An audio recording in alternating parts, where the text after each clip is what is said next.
Assalamualaikum warahmatullahi wabarakatuh. Alhamdulillahirabbil alamin. Hamdan syakirin, hamdan na'imin, hamdan yuwafi ni'amah wa yukafi mazidah. Ya Rabbana lakal hamdu li jalali wajhikal karim wa azimi sultanik. Sobat baik FKM yang insyaallah dimuliakan oleh Allah Subhanahu wa taala. Pada kali ini kita berjumpa lagi pada program dari DPD FKM Karanganyar, yaitu kajian online Tadabbur Quran yang biasa kita sebut dengan kolab ya. Pada kali ini kita akan menjelaskan sedikit tentang rezeki Allah Subhanahu wa taala yang tidak terbatas ya. Sebagaimana seorang koki ya, kita ketahui koki itu adalah juru masak di sebuah restoran. Koki itu biasanya mengetahui banyak sekali komposisi yang pas untuk disediakan bagi para konsumen berupa makanan-makanan ya. Akan tetapi di sisi lain koki itu mempunyai kekurangannya. Kekurangannya adalah dia tidak tahu bahannya itu dari mana. Kan biasanya koki itu tiba-tiba ada bahan kemudian dia olah, tapi dia tidak tahu itu bahan diambil dari mana. Nah, kemudian koki juga tidak tahu siapa saja yang akan memakan makanan-makanan tersebut. Dia cukup membuat kemudian akan disediakan oleh pramusaji ya. Itu adalah koki. Beda dengan Allah Subhanahu wa taala. Allah mengetahui segalanya. Entah itu bahannya dari mana, bagaimana Allah menyediakan atau memberikan rezekinya kepada hamba-hambanya, dari makhluk yang terkecil sampai dengan makhluk yang terbesar. Semuanya telah Allah tetapkan rezekinya. Tidak ada sedikit pun makhluk yang lewat dari rezeki Allah Subhanahu wa taala.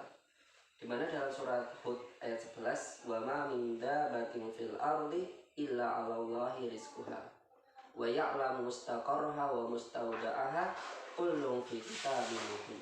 Di situ dijelaskan bahwa tidak ada satupun makhluk ya, bergerak di bumi ini melainkan semuanya dijamin oleh Allah rezekinya. Dia mengetahui tempat kediamannya dan tempat penyimpanannya, semua tertulis dalam kitab yang nyata, yaitu Lauhul Mahfuz ya. Itu terdapat dalam Quran surat Hud ayat 6 ya.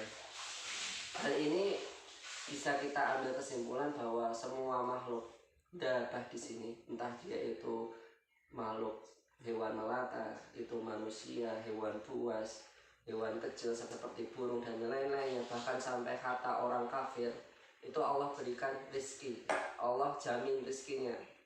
Tidak ada, karena apa?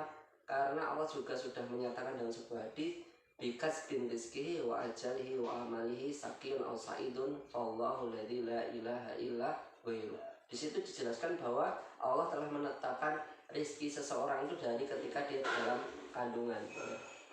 Baik itu rezeki berupa makanan, rezeki berupa yaitu kehidupan nanti baik atau buruknya, atau bahkan ajalnya saja sudah ditentukan oleh Allah Subhanahu wa taala.